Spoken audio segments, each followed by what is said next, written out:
If you're someone who's doing extra programming and struggling to get everything done in a small amount of time, or you're just struggling to structure things in a way that makes it the most time efficient for you, then this is the video for you. Generally, I find there's three categories of people when it comes to training. There's the one person who has no time limits to their training. You'll normally see this person in twice a day, morning and afternoon session, and they've got plenty of time to stay around at the gym and chat and talk. There'll be person number two who has a 90-minute athlete. They have a little bit extra time at the end or the start of a class, but it's not so much that they can almost come in twice a day and get lots done. And then you have your 60-minute block window, your mums and dads, your busy business people who can only train the 1 hour a day. They're in, they're out, there's no extra time for them. This video is going to talk more towards the 90-minute athletes and the 60-minute athletes. If you're a twice a day training person, you realistically don't need this video because you've structured your day in a way that allows you to get everything done in a meaningful amount of time. But what we're going to cover off is what we're looking for, which is the S.A.M's terminology scaling list for athletes. We've got blue for strength, A for accessories, which will be in your red, and then M for Metcons, which is in your green. The things on the board will reference that. Now, we've got on the bottom page part of the board, which is our CrossFit class of the day. And then the top phase of the board is going to be the Jack for June programming. But for you guys, you can take it as your arbitrary extras that you're going to be doing as you're trying to develop strength training or gymnastics, whichever your progression is. So using this, doesn't really matter what the movements are, we're gonna reference this to help you guys understand the easiest way to structure your training to get the most done in the smallest amount of time. The idea of training smarter, not harder, will be applied here because 90 minutes of good hard training with intent is better than 3-4 hours of training where you're kind of dicking around and you don't really know what you're doing. So let's assume that for this instance, we're gonna assume that you're the 60-minute athlete and you're trying to do too much. We need to try and program efficiently in a way that's going to allow you to get the most amount done that's going to benefit you now in the smallest amount of time. Let's take a look at Monday's programming. For Monday CrossFit class, they've got some strength work, they've got some hinging, which will include things like cleans, and some core work. Then from there, they get into a Metcon, burpees, cleans, and skipping. So some relevant stuff there, but the main theme of the day is cleans and hinging. So we're going to take a look at the session one that's going to be referenced to what you're trying to do. You're trying to improve some strength, whether it's in the squat, the clean, the bench press, whatever. And we've got some relevant work there. So you can notice the color coordination, blue and blue. For you guys who are the 60-minute athlete, you would look at replacing potentially some of the work there with the work that you're trying to look at doing, front squats and back squats. Using that time domain with your coach's permission, of course, you can try and fit in your front squats and back squats while the rest of the class is doing their generalized clean work. You can also try and get in your clean grip deadlifts in that time period with the front squats and back squats. It'll give you not only a shorter time period to work off, so you're not dicking around with resting and talking to your mates, but it also allows you to do it simultaneously with the class, so you can kind of get that bit of motivation with other people around you working out, and you might potentially have some sort of a time domain that the class is working off, so you'll start to do sets more densely. That covers off that. Then you've got the workout in green. So you've got burpees, cleans, and skipping. You might alternate it a little bit because you're looking at working on chin-ups and dumbbell walking lunges.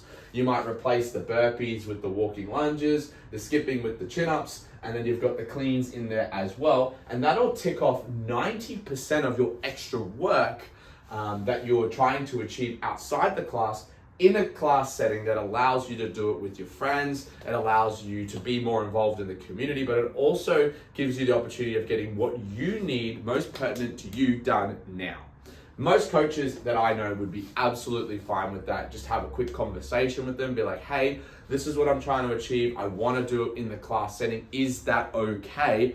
I don't know a coach who would say no. You're still being involved, you're being a patient, and you're also being understanding with the coach itself, and you'll work around the class as best to your ability. So keeping that in mind, the only movement that would be left in your session would be the red movement, which is the 45-degree cable glute abductions. Now, in most class cases or most CrossFit cases, you're not gonna have a cable machine downstairs. Obviously, bands can be used to an extent, or certain pulley devices that you can set up and arbitrarily downstairs. But the only big issue is like, okay, that doesn't really fit with the format of today's classes. So you've got two options here. You can either A, do it after And if you're someone, like I said, who's a 60-minute warrior, that may not be possible. Or B, which is my recommendation, do it as part of the warm-up. If you're a 60-minute athlete, you've got these accessories on certain days that you might find a little bit more challenging to get in during the actual working sets, and it doesn't really have relevance to the stuff you're doing. Do it as the warm-up. As the warm-up, A, you're also getting primed and ready to go. B, these movements, these accessory movements, these light accessory movements are generally super easy to do. And C, you'll actually have more intensity for the movement because it's the first thing that you do in your session. Especially if it's an accessory for what you're trying to work on, it may be something that's important that you are lacking in already. And it might be just advantageous to have it in the warm-up as it is. So once again, ask the coach, be like, hey, got these 45-degree cable glute abductions, gonna run upstairs or go over there, use the cable machine for that. I'm gonna replace it for the 20-second glute bridge hold and set. Is that okay? 9 times out of 10, your coach is gonna be like, yeah, that's sweet. Like, awesome. That's how you're gonna work it in. That'll be sweet. Cool. So that's going to cover off the everyday 60-minute athlete warrior. If you're a 90-minute athlete, you guys have a little bit more flexibility with how you can do your programming. We're going to pick a different day for your example and then run through how that's going to work for you guys with 90 minutes in your session. We're going to use a day like session 3, which has multiple strength components and a little bit less accessory and Metcon work. We're going to pair it with a day like Thursday, which has a lot of bodybuilding accessories and Metcon stuff there. So it's going to be a little bit more complex day for you guys. So obviously taking a notice of the class, we've got some bodybuilding accessories, we've got grip work, horizontal pull and push, and some upper body stability work. And then the Metcon, deadlifts, lunges, rope climbs, and machine work. So quite a lot of variety there. If we have a look at your actual program day, you've got bench, you've got holds, you've got close grip bench, you've got rowing, you've got cleans, inverted rows, and some low cable crossovers. So quite a lot of matching movements in a lot of cases with these 2 different modalities that we're looking at working on, 2 different classes that we're looking at doing. So first things first, you've got horizontal pull and push, horizontal pull and push. Just match it up. You're going to match it up from there to there. So you're going to just do your bench press and close grip bench press work, your Meadows rows in the class while they're doing their accessories. That's going to be a no-brainer. There's some grip work in there as well, which is obviously something you can add in as an extra because you have a little bit more time in your session. You don't mind doing a little bit of extra stuff because you've got 30 minutes before, after, or in between the class that you can do your extra stuff in. So there's no sweat there. Cool. So that's all good. Some upper body stability work. Cool. You're working on your bench press holds. That's going to be something you'll replace that movement with. So the blue is pretty much just going to fit in nicely to that Thursday session for you. So you've taken out most of the grunt work in your training. Cool. You've got some low cable crossovers, dumbbell cleans in the red. How are we going to move those around? Warm-ups, straight up. You've got warm-ups, you've got some deadlifts in the workout. That's going to be matching over some of those hinging mechanics. The low cable crossovers will help complement your bench press as a good warm-up. So both those movements you can combine as part of your warm-up that'll get that done. Then we've got the inverted rows to finish. Literally, this session is actually just so easy for you to jump into because you can do the inverted rows as also another warm-up because we've got rope climbs later in that workout. For 90 minutes, like up to you, depending on you, you can start your strength work early. So maybe 25, 30 minutes earlier before the class commences. So you're doing the push work, you're building up, you're doing your bench press holds, you're doing your bench press, you're hitting your close grip bench. As the class begins, you've leaked into the class time now, 10, 20 minutes in. Obviously, you're letting your coach know that, hey, I am doing the Metcon from today's class workout. Just letting you know that I'm going to be doing some extra strength work prior. Once again, 9 coaches out of 10 should be like, yep, that's sweet. I'm just glad that you're still jumping into the class and you're letting me know. And then on top of that, you get more time to work on those movements. For the 60-minute athlete, you're not going to have as much time, so you will feel a little bit rushed. But obviously, if you structure your plan, you plan it well, you structure it well, you look ahead of time at what the CrossFit class is, you ask your coach for any advice that they could give to help structure your program into the class, it's going to be a lot easier for you guys. But for the 90-minute athletes, you have less stress because you have more time.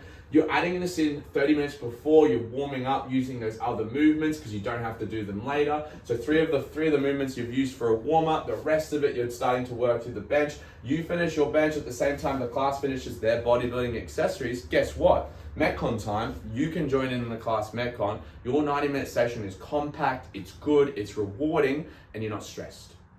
That would be my advice on how you would fit in 90 or 60-minute sessions with extra training programs. Lastly is just picking days. So for example, we've got 4 days on the board. We have 6 sessions of CrossFit. Based off what we're looking at, you just try and match the days best that suit you. Regardless of whether you're a 60 or 90-minute athlete, you're gonna match session 1 with session 1, cleans and cleans, pretty straightforward, right? Session 2, you've got a lot of upper body work, you just do it on the upper body day, so 2 for 2, awesome. Session 3 over here, we'll do with Thursday, so session 4 of CrossFit, and then the session 4, you might even match with the Saturday or the Friday, because it's an Olympic lifting day, Olympic lifting here, these things are gonna match up nice and well, which leaves you 2 days of CrossFit right here that don't match up to anything, where you can just come in and do your CrossFit class if you're a 6-day-a-week training. If not, if you want rest days, they would be your rest days for your overall sessions. If there's any questions at all, any confusion, or you want any more clarification about how this method works and how you can utilize it in your training, leave a comment down below or send us an email, message us on Instagram at Unbound Athletic. We'll be able to help you out, make sure that your training is well structured. If you want online coaching, same idea, check our website, unboundathletic.com.au/online coaching, and we can make sure that we help you become a little bit more of an efficient athlete and make sure that your training is well structured around your lifestyle to best suit your needs. I'm Ty from Unbound Athletic, and I'll see you on the next video.